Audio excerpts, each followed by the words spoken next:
The Pentagon, one of the most secure buildings in the world.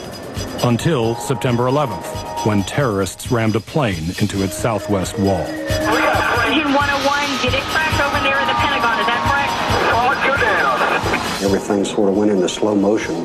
Fire all around me, dark all around me. It was just an horrific crunching thud. And the smoke billowing for miles. I don't think I've ever been so afraid. Confusion. My car is going to rearrange for the day. So we watched 15 seconds. It will never leave my mind. Tonight, on Minute by Minute, the attack on the Pentagon.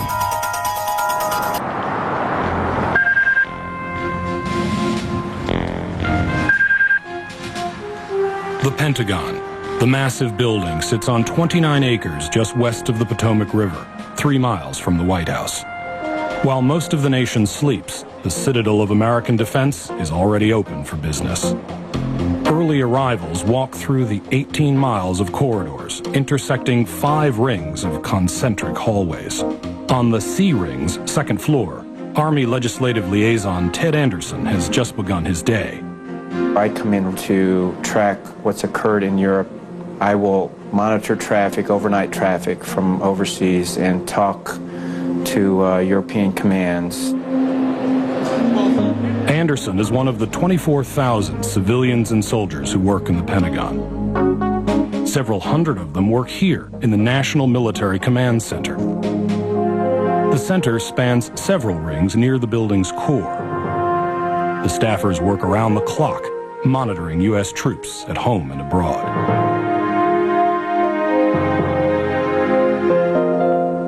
On the building's southern side, 57-year-old Chief Warrant Officer Craig Sincock arrives. He greets his favorite colleague, his wife Cheryl, a 53-year-old administrative assistant whose office is in the building's outermost E ring. She went into work by herself early. I went into work to my office 2 corridors away. I walked by her office and said hi to her. 18 miles away in Lorton, Virginia, 39-year-old Army Lieutenant Colonel Brian Birdwell gets ready for another day at the office. His wife Mel and their 12-year-old son Matt are still in bed. I said, goodbye, I'll see you tonight, and, have a great day. She went back to sleep.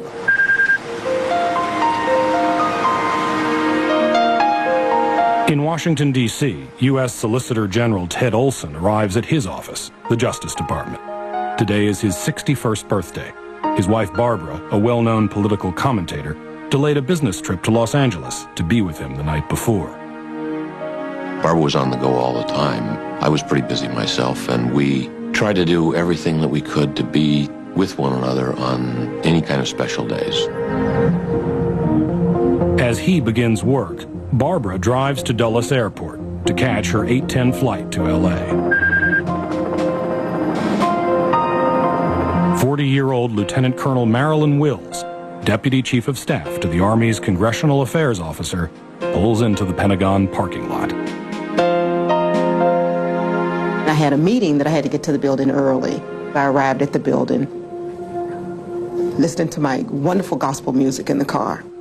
A few minutes later, in his second-floor office in the Pentagon's C Ring, Army Career Counselor Sergeant Major Tony Rose sits down at his desk. Had a cup of coffee, started up the computer, everything was a normal day. Barbara Olson calls her husband before boarding American Airlines Flight 77, bound for Los Angeles. We would talk to one another several times a day just to be in touch. What the passengers do not know is that 5 Islamic terrorists are also boarding their plane. Just a few weeks earlier, the CIA linked 2 of them, Khalid al-Midhar and Nawaf al-Hazmi, to the October 2000 bombing of the USS Cole. But they purchased tickets and passed through security with no problems. They are armed with rudimentary weapons, small knives and box cutters.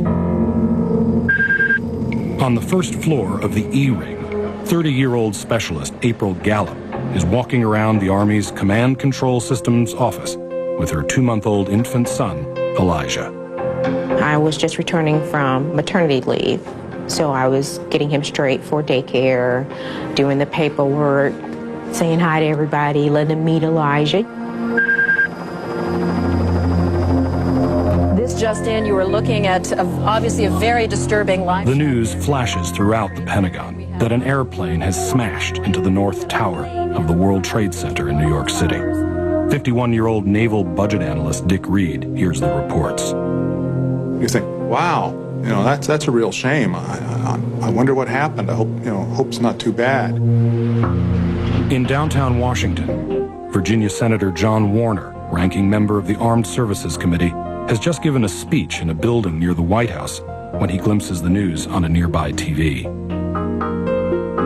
I just sort of ran through my mind, you know, we've always worried about those tall buildings that somebody might inadvertently crash into it. 3 miles away, CNN military affairs correspondent Jamie McIntyre is just pulling into the Pentagon parking lot when his producer calls him and tells him about the crash. He races into the office of one of his military contacts. Another reporter comes in and says, don't laugh, but my desk is asking, could this be an act of terrorism? Just a few minutes later, that fear is confirmed when a second attack is reported. The second plane hits the World Trade Center. Well, immediately, we know it's an act of terrorism. When the second one hit, we knew that there was something up. This was not going to be an ordinary day. Arlington County firefighter Andrea Kaiser catches the news at work.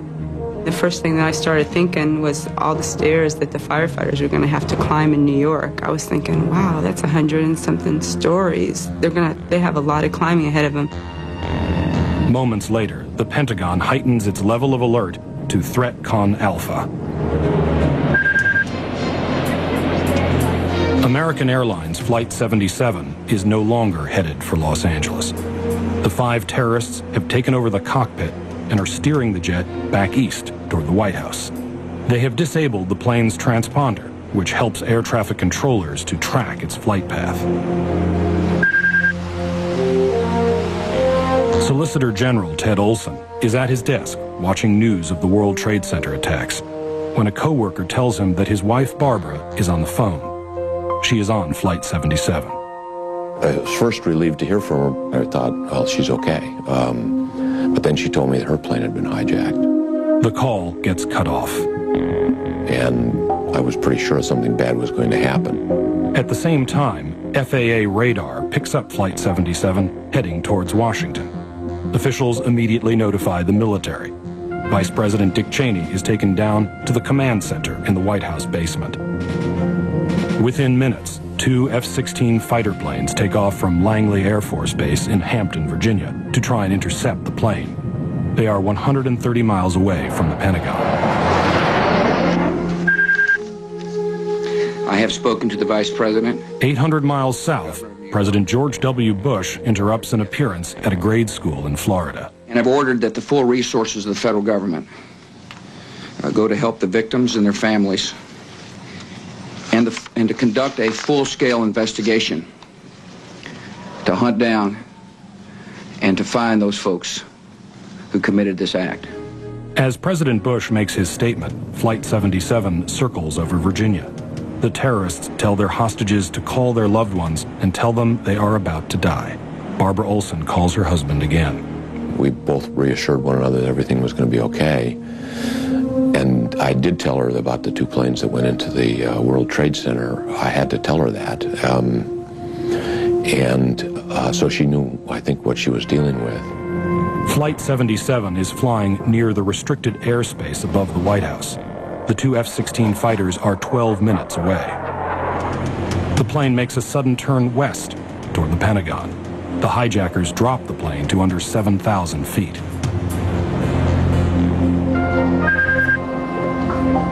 At the Pentagon, soldiers and civilians are unaware that a plane is headed their way. I thought, well, time to get back to my desk. I took 4, maybe 5 steps out of the restroom. I sat down to turn on the computer, do the paperwork. I looked down at my watch and I said, boy, this meeting is going really long. I reached for my cup of coffee.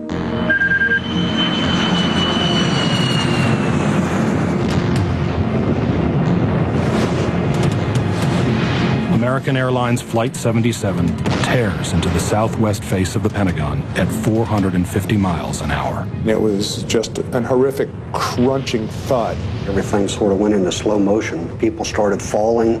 I looked out the left and saw the fireball. The room just got jet black dark.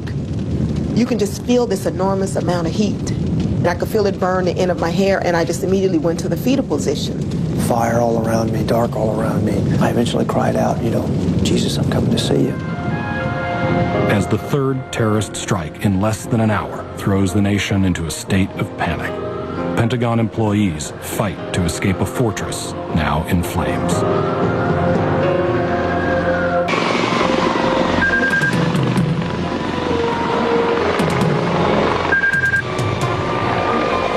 A Boeing 757 has just sliced through the Pentagon's southwest wall, killing all 64 of its passengers and crew and gouging a 100-foot-wide gash through the E, D, and C rings. We got planes down. We got planes down. The Pentagon. Heavy black smoke showing. Flames radiate from the impact site through the Pentagon. No one inside knows exactly what has hit the building. Lieutenant Colonel Brian Birdwell was just feet away from where the plane hit, and his body is on fire. I accepted the finality of my life. I collapsed to the floor and waited. I began to feel a trickle on my face, and I was like, that's not blood, it's not hot. And it was water, the sprinkler system. Where I had collapsed, I collapsed under the spray of one of the sprinklers. In the E ring, Army Specialist April Gallup searches frantically in the thickening smoke for her 2-month-old son, Elijah. I could hear my son crying, but I couldn't see him. I've never felt so many emotions at one time. One ring away, Naval Budget Analyst Dick Reed shouts to coworkers as they make their way out. Get away from the windows. Get under the smoke. Stay low. Yell if you need help. Let's go. Everybody out. Move it. Move it. In the C ring, the explosion has knocked Army Sergeant Major Tony Rose to the floor. I was dazed. I had lost my hearing for a little bit because of the concussion. I was cut from glass and other things that were flying around. Army Lieutenant Colonel Ted Anderson kicks open an emergency exit and runs outside. He sees plane wreckage all around. The smell of the fires, the destruction, the wounded, the casualties, the cries and the screams. It was combat except for the bullets. Anderson helps carry 2 injured women to safety, then climbs back into the burning building through a first-floor window to look for others. 1 floor up, Lieutenant Colonel Marilyn Wills is with 2 of her colleagues, looking for a way out of the Pentagon. The civilian behind me told me, Colonel Wills, just leave. I can't go anymore. I'm like, no, you gotta go. Come on. Just get on my back. I'll put 10 people on, but we just gotta get out of here. 2 miles away, Chief Warrant Officer Craig Sincock is at a meeting. He gazes out a window to the horizon, where smoke billows above the Pentagon's southern face. I knew where my wife's office was, and that's pretty daggone close. Craig races downstairs to the street below and begins sprinting toward the Pentagon.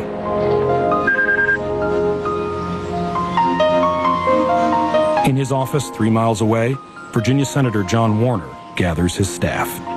I said, I think there's only one thing for you to do, and that's to go to your homes and comfort your loved ones and care for yourselves and your neighbors. At the Justice Department, U.S. Solicitor General Ted Olson is glued to the TV, hoping for word on Flight 77, his wife Barbara's plane. There had been what they first characterized as an explosion at the Pentagon. I was pretty sure in my heart what it was. Arlington County firefighter Andrea Kaiser pulls into the Pentagon's south parking lot. I remember getting my gear on and putting everything on, and it felt like I was moving in slow motion. It was like a twilight zone, and there's just a lot of, smoke and fire, and I just remember thinking, I don't think I've ever been so afraid. In the E-ring, Army Specialist April Gallup finds her infant son Elijah buried in a pile of debris. He is alive and unharmed. With the help of 2 soldiers who have come looking for survivors, Elijah, April, and a few of her co-workers climb over the wreckage and out of the office. And we would pass Elijah, pass the buck. So I could crawl over, we would pass him back. The other person would crawl over, pass him back. They crawled over. They escape outside. 1 floor up, Lieutenant Colonel Brian Birdwell struggles to rise. He has burns on over 40% of his body. I could never fully get to my feet and stand up. I could take a step or 2 left, right, fall, take a step or 2, fall. 6 colleagues spot him through the dim firelights. They carry him out to the triage center in the A-ring. I could see that look in the eyes of doctors that this guy may or may not make it. In the Birdwells' suburban Virginia home, Brian's wife Mel and son Matt catch the news of the explosion on TV and realize that Brian's office is one of those on fire. We prayed he was, running an errand somewhere, but just not in his office. Because looking at the building, I mean, there's fire coming out the windows of his office. The rest of the nation watches the live TV coverage, shocked that the headquarters of American defense has been attacked. The FAA shuts down the national airspace system. More than 4,000 airborne planes are ordered to land. For the first time in history, all flights are grounded. At the Pentagon, smoke and searing heat from the burning plane fuel hinder Sergeant Major Tony Rose from finding trapped colleagues. Petroleum burns at about 2100 degrees, and because it's an oil base, it's very, very thick, so it's heavy and hard to breathe. It's hard for your lungs to process it. We were actually crawling on our stomachs. Meanwhile, Marilyn Wills is crawling through her second-floor office with coworkers, looking for a window. I just said, God, I cannot see anything. I know the windows are here. I can't see, God. Please show me. Wills suddenly glimpses a faint light. And so I said, God, that must be it. And I crawled like a crazy person. And we finally got to that window. But they can't break through the bomb-proof glass. I'm starting to think, we've crawled this long way and we're going to die right here because we can't get out of a window. Outside in the south parking lot, Chief Warrant Officer Craig Sincock ends his 2-mile sprint from Rosslyn, Virginia, back to the Pentagon. He eyes the flames and wreckage. Well, it's the building that I worked in for, so many years. My wife had worked there for, 15 years. That was our building. It just kind of was surreal. He volunteers for stretcher duty, hoping that his wife was out of the building when the plane hit. At the Pentagon, a plane or a helicopter has crashed. 19 minutes after the attack, CNN correspondent Jamie McIntyre goes live with his first report from inside the E-ring on the Pentagon's northeast side. Just as they're about to come to me for my first report, I see my home number pop up on the caller ID on my phone. So I quickly grabbed the phone, I just said, "I'm okay," and I put it down, and then I went and did my report, and that's how my wife found out that I was okay. There is a lot of confusion here at the Pentagon. It appears that something hit the Pentagon on the outside of the 5th corridor. McIntyre's report is cut off by chilling news. Wow. And some people were... Jamie, I need you to stop for a second. There has just been a huge explosion. The south tower of the World Trade Center is collapsing.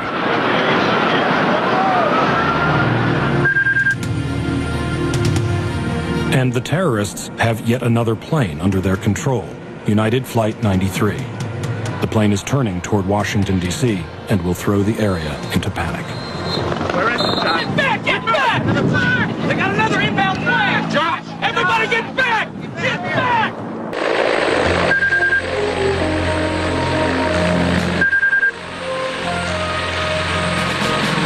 23 minutes ago, a Boeing 757 smashed into the Pentagon's southwest wall, killing all 64 of its passengers and crew and setting the building ablaze. Hundreds of civilians and soldiers are trying to find their way to safety. Army Sergeant Major Tony Rose has just escaped to an outdoor driveway when he hears cries for help inside. Without any protective gear, Rose and about 15 colleagues take turns tunneling through the crumbling wall of a flooded utility room to reach the survivors. We had to work in shifts because it was so hot. You could go in and pull debris out for about a minute or 2 minutes. Then you had to get back out and just try to breathe. I was scared to death. I was praying as I moved forward, and it was like, Lord, if you want me to be here, help me, but I sure'd like to turn around and go the other way. Dodging live electrical cords dangling from the ceiling, Rose helps dig a 3-foot-wide tunnel into the smoldering office. 7 people are pulled back through the tunnel out of harm's way. Despite his guards' attempts to escort him to safety, Defense Secretary Donald Rumsfeld heads to the impact site. He went down to the area of the attack and helped in some way with the evacuation of the injured and others, and tried to restore a sense of calm. But panic is gripping the country. The D.C. area is being evacuated. The site of the nation's capital under assault, coupled with the horror of the World Trade Center attacks, is unlike anything the nation has ever seen. We've got fires at the Pentagon evacuated, the State Department evacuated, the White House evacuated. Get back! Get back! They got another inbound fire! Josh! Everybody get back! More alarming news. Another hijacked plane is headed toward Washington. The FAA has ordered all planes to be grounded, but not every aircraft has been accounted for. Inside the burning Pentagon, there are dozens of trapped and wounded. Rumors of more hijacked planes periodically force rescue workers to evacuate the building. You wanted to get in, you wanted to do your job, you wanted to look, because you just felt like the more time you weren't in there, maybe someone was going without help from us. Up on the second floor of the Pentagon's E-Ring, Lieutenant Colonel Marilyn Wills is trying to break through a bomb-proof window. She and 2 co-workers are slowly being overcome by smoke and heat. We started hitting the frame with our hands, and it popped open. And so at this point, we're all hanging out like dogs, trying to get some air from the second floor window. The injured have begun to pour into local emergency rooms. 30 arrive at Virginia Hospital Center Arlington in the first hour after the attack. Some of the victims were just sobbing and crying and screaming, looking for their colleagues. You know, many of them were in severe pain because of the burns. And it's just, you're trying to keep your composure while at the same time keep your own heart from breaking. 10:10 a.m. 200 miles away, United Airlines Flight 93, the last airborne hijacked plane, has just crashed. Passengers rushed the hijackers and forced the plane down, sacrificing their lives for those on the ground.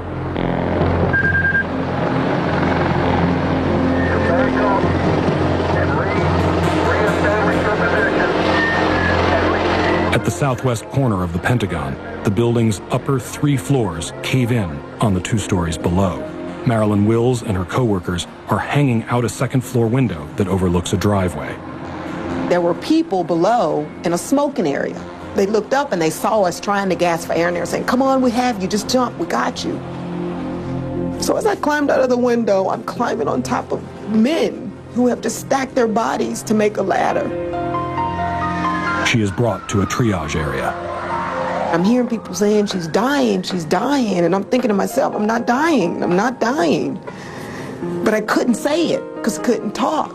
So I can remember trying to open my eyes, but the sun was really bright, so I couldn't open my eyes because it just felt like they had just burned out. Wills is taken to Virginia Hospital Center, Arlington. Firefighter Andrea Kaiser and her team are back in the building. The fire is raging. Everything was charred. There was wires hanging. There was no clear pathway that we were walking over. I mean, you knew in your heart that you were possibly walking over victims. You just couldn't see. Lieutenant Colonel Brian Birdwell, who is badly burned, is brought to Georgetown University Hospital by a coworker. I had burns down to my ankle, but the doctor was able to put the IV in through my foot. That was the only place she could use because I had crud all over me.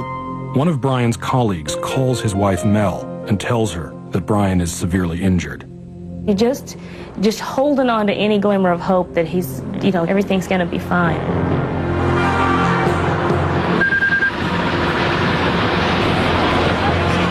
But the horrors keep coming. The Second World Trade Center tower collapses, burying thousands in its wreckage.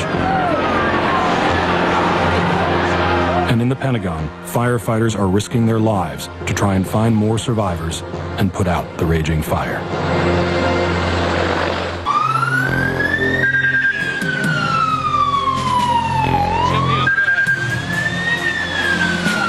One hour after a Boeing 757 exploded against the southwest wall of the Pentagon, fires are still raging. President Bush is traveling on Air Force One, his whereabouts unknown to the public. Vice President Dick Cheney has been taken to an underground command center. And in cities like Chicago and Los Angeles, businesses are shut down and buildings are evacuated. The fear is that terrorists, having struck New York and Washington, are planning more attacks.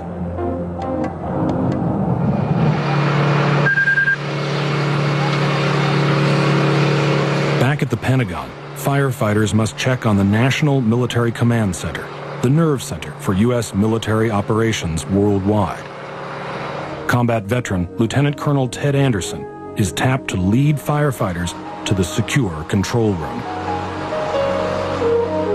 The command center staff is monitoring the nation and the world for more terrorist activity, but their jobs are getting increasingly difficult.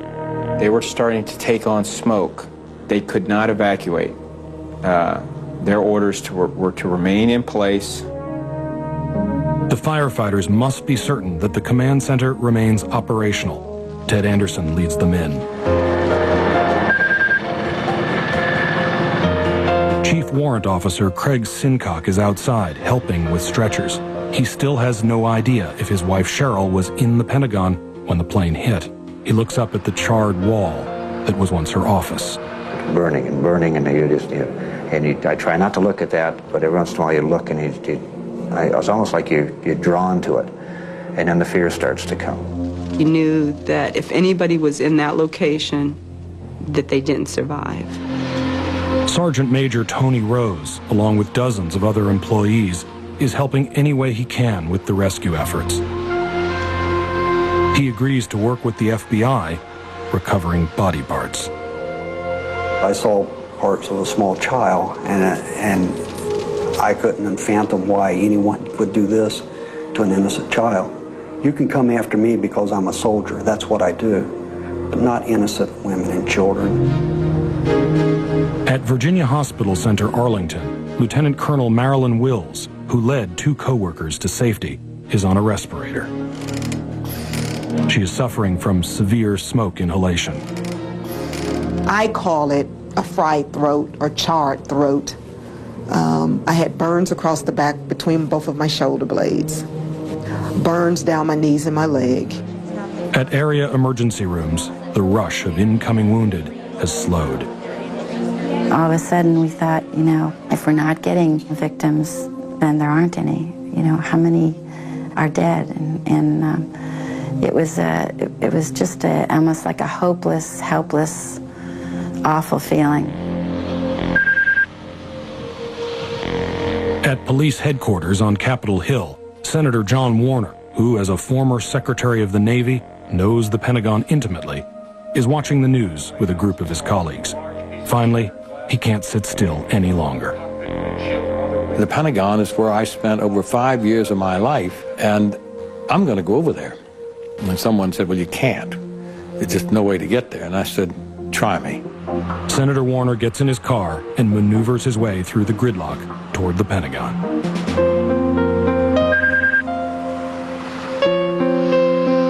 American Airlines has confirmed that Flight 77, the flight carrying Barbara Olson, is one of the 4 hijacked planes that have crashed.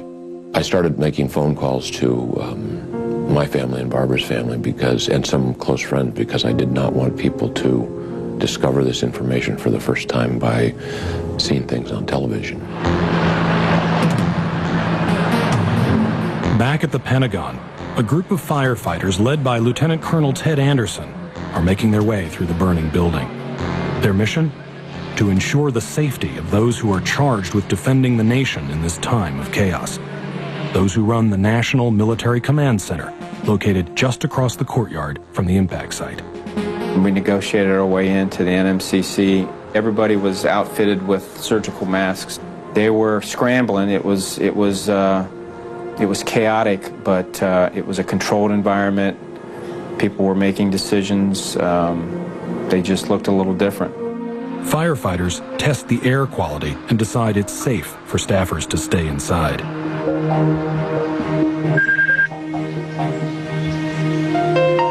Nell Birdwell, whose husband Brian was just feet from where the plane hit, reaches Georgetown University Hospital.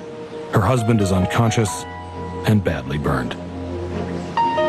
His head was truly swollen almost to the size of his shoulders. It was just enormous. And it had been, they cleaned his face, and so it was just the whitest white. Brian has already undergone a round of surgery, but doctors do not know if he will live. Virginia Senator John Warner is driving his car over Washington's 14th Street Bridge when his phone rings. And I picked it up. It was Rumsfeld. He said, "Where are you?"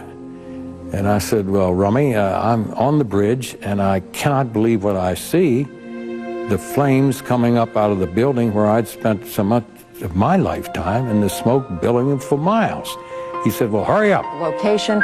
We're told also that Secretary of State Colin Powell... 5.5 hours after the attacks began, CNN airs a statement made by President Bush at Barksdale Air Force Base in Louisiana. Freedom itself was attacked this morning by a faceless coward, and freedom will be defended. At the Pentagon, CNN's Jamie McIntyre is continuing his live reports. Back here, the fight goes on to put out the fire inside the Pentagon. The heat from that blaze was described as absolutely intense. I remember thinking about the enormity of the tragedy that was taking place and how much the world had changed and how things were going to be different, the whole loss of innocence that was being experienced that day. As many as 800 people are feared dead. No survivors have been found for hours. The Pentagon has been officially named a crime scene by the FBI. No one is allowed to drive out of the parking lot. Lieutenant Colonel Ted Anderson leaves the site with a colleague and takes the subway home. I'm sure we smelled horrific of jet aviation fuel and everything else. I mean, blood and soot, and nobody said a thing to us. Nobody said anything to each other. People were scared and just lost in their own world. Specialist April Gallup is receiving treatment for her injuries at George Washington University Hospital. Her infant son Elijah escaped unharmed. I was like relieved, like, man, I'm just glad to be your mom. I was making so many commitments to him, like, hey, I'm going to be the best mom that I can be. Virginia Senator John Warner has snaked his way through traffic and now joins Defense Secretary Donald Rumsfeld at a press conference in the Pentagon briefing room. Their message: the U.S. military will not back down. We call upon the entire world to step up and help, because terrorism is a common enemy to all. I should add that the briefing here is taking place in the Pentagon. The Pentagon's functioning. It'll be in business tomorrow. I assure you, the Secretary of Defense, when he walked into that press conference with complete command of himself, his emotions and his thoughts, he delivered a brilliant message. Rumsfeld's promise, however, will prove to be no small task. Though under control, there are still fires in the Pentagon's southwest corner. Next, a nation tries to recover from the deadliest terrorist attack in history.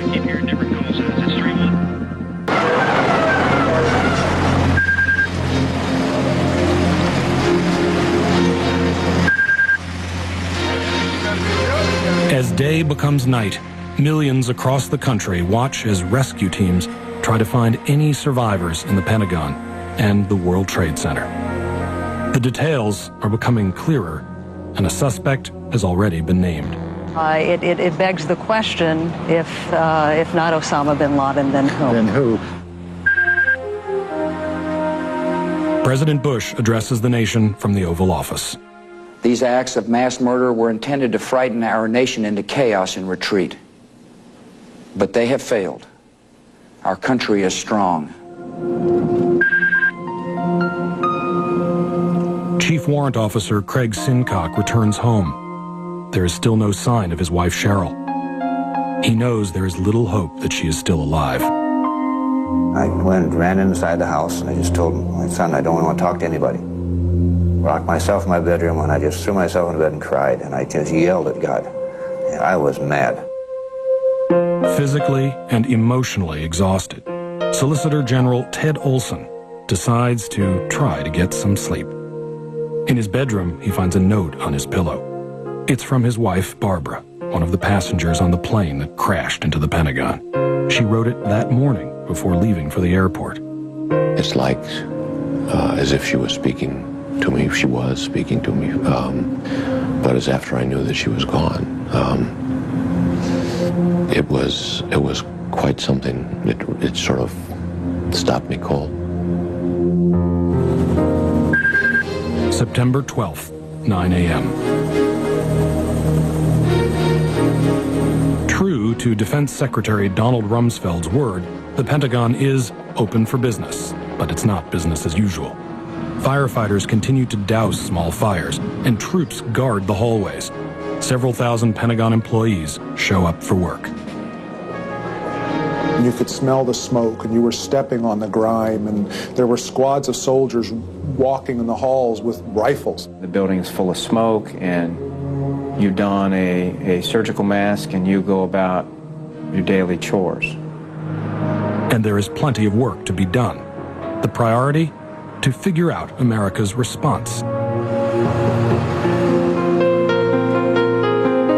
At Washington Hospital Center, Mel Birdwell sits by the bed of her husband, Brian. The lieutenant colonel, who was mere feet from where the plane hit, was severely burned. After hours of surgery, he is only barely lucid, but he will survive. It was just the most exciting thing to see those beautiful green eyes again, and to know that, you know, he was coming back to, and that he was going to be able to communicate with me, and that was incredible. At Virginia Hospital Center, Arlington, Lieutenant Colonel Marilyn Wills, who was injured leading her coworkers out of the burning building, wakes up and sees her husband, Kirk. I opened my eyes and I saw him, and then I grabbed for his hand, and I just held on to his hand. I started to cry. And he's like, you wouldn't stop crying. And I told him, I said, because I didn't think I'd ever see you. I just never thought I'd see you again.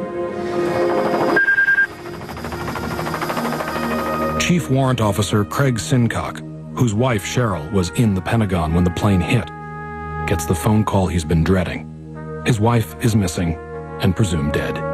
It's something that your mind says, you know, I understand. I know that she's gone, you know. Because you feel it in here. The firefighters now have the fire under complete control, and President Bush visits the Pentagon. The White House press office has told the media that the plane that hit the Pentagon was originally targeting the White House.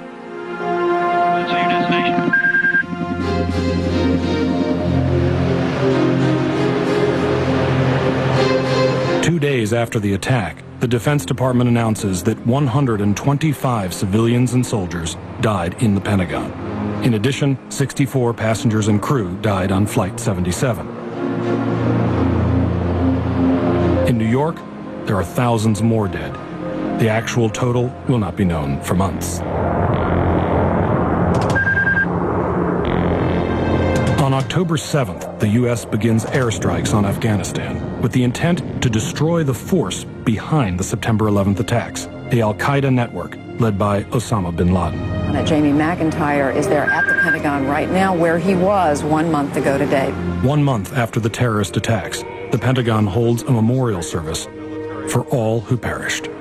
Judy, it's just on this field where there have been so many ceremonies of pomp and circumstance. There's just a very quiet sadness that can be felt here today. Judy? Jamie, I know it's difficult for you. I've never had an occasion where my emotions showed through on the air. I mean, you try to be professional. So just the enormous sadness of it overtook me. October 11th was a very hard day. But as I walked in, there were 2 Army officers that were walking in at the same time. And I just got too emotional. I just could not stop crying. And they were assuring me it's okay. You know, we're all going through this, but you're going to be okay. In the year following September 11th, there have been no major attacks on U.S. targets, although the government maintains the threat of another attack remains elevated.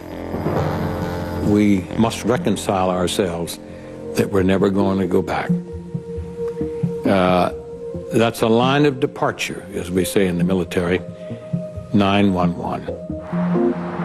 For those who survived the assault on the Pentagon, life has continued, but it has not returned to normal. Chief Warrant Officer Craig Sincock, whose wife Cheryl died in the attack, created a website called Pentagon Angels to help those who lost loved ones. A few months after the attack, he made good on a dream he and his wife had long discussed. Cheryl and I had always wanted to have some old car that we could drive around after we retired, pick up the grandkids and go to the shows and just have fun with it. So I bought a trailer and towed it all the way back to Virginia. And I've driven it a few times. And it's like I've got her as a co-pilot now. Brian Birdwell spent nearly 3 months in the hospital. He received the Purple Heart. He is still recovering from his burns. With the help of his wife, Mel, and his son, Matt, he is making progress.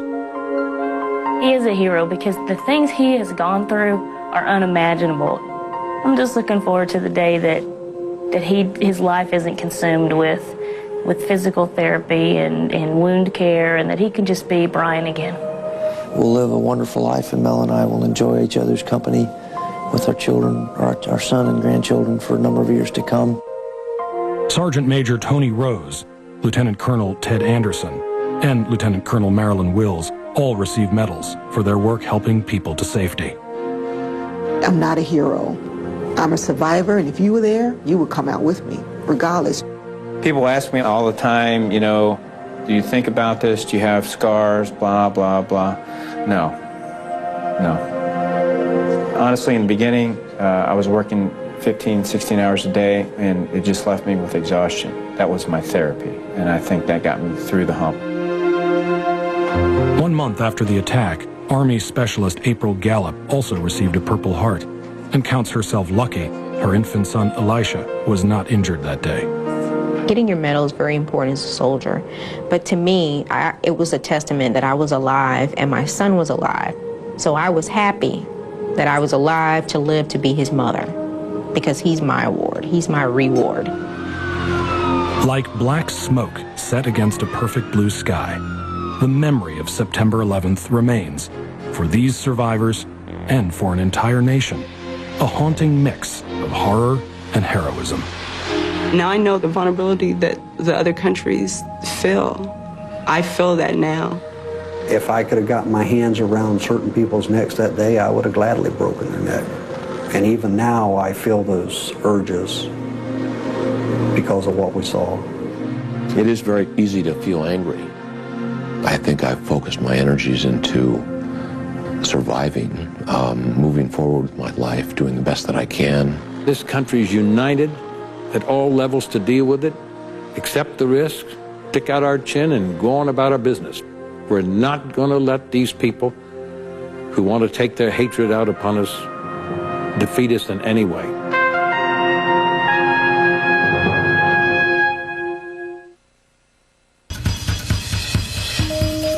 They've been playing hits for 35 years, but not like this, by phone, fax, or internet. It's Chicago, live by request, tomorrow at 9/8 Central.